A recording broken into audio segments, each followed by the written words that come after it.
ខ្មែរថៃបន្តកែសម្រួលយុទ្ធឧបករណ៍អាវុធទន់ធ្ងន់និងឧបករណ៍បំផ្លិតបំផ្លាញទន់ធ្ងន់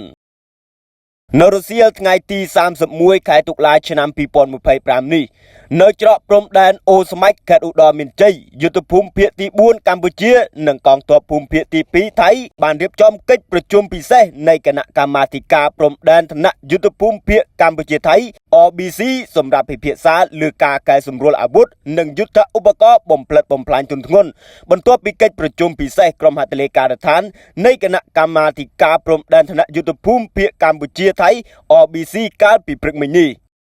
សហប្រធានដឹកនាំកិច្ចប្រជុំដោយឧត្តមសេនីយ៍ឯកពៅហេងមេបញ្ជាការយុទ្ធភូមិភាគទី4កម្ពុជានិងឧត្តមសេនីយ៍ទោលវីរយុទ្ធរៈស៊ីងមេបញ្ជាការកងទ័ពភូមិភាគទី2ថៃដោយមានការចូលរួមពីក្រុមអ្នកសង្កេតការណ៍អាស៊ាន AOT ប្រចាំនៅប្រទេសកម្ពុជានិងប្រចាំនៅប្រទេសថៃដើម្បីតាមដានផ្ទៀងផ្ទាត់នឹងការធានាអនុវត្តបទជប់បាញ់ឲ្យបានពេញលេញភាពត្រឹមត្រូវនិងមានប្រសិទ្ធភាពភាគីទាំងពីរបានពិភាក្សានឹងឯកភាពគ្នាលើផែនការជាក់លាក់ក្នុងការកែសម្រួលយុទ្ធឧបករណ៍និងអាវុធទន់ធ្ងន់របស់ភាគីទាំងសងខាងជាជំហាននិងតាមដំណាក់កាលនៅក្រមការសង្កេតនិងការផ្ទៀងផ្ទាត់របស់ AOT សម្ដៅរួមកាត់បន្ថយភាពតានតឹងផ្នែកយោធាកិច្ចប្រជុំនេះត្រូវបានបញ្ចប់នៅវេលាម៉ោង